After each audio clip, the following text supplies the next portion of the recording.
De même que les fautes d'orthographe constituent des mots chimériques, les assemblages inhabituels de membres ou de têtes d'animaux fabriquent des monstres dont certaines deviennent des dieux. Ainsi, de nos fautes, de nos insuffisances naissent des dieux. Et il en demeure des traces dans toutes nos orthographes dévoyées.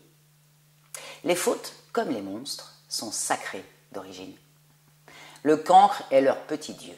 Une langue fixée est une langue sèche, comme une mer enserrée, et condamnée par évaporation à se concentrer et, à terme, à dépérir dans la saumure. Cet assèchement, s'il convient à la conservation de la morue, conduit à la mort d'une langue. Contre la fixité orthographique mortifère, la faute, la fameuse faute d'orthographe du bilexique, est mobilité, tremblement de la langue, annonciateur de changement. Elle est expressive et participe souvent à l'œuvre écrite.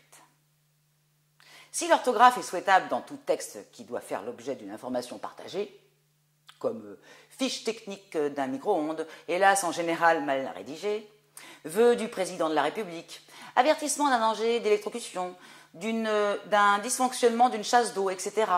Cette orthographe normative n'a rien à voir avec un texte poétique, une lettre de jaloux, lettre d'amour, sérénade, menace de mort, dénonciation, insulte à un voisin de palier, etc.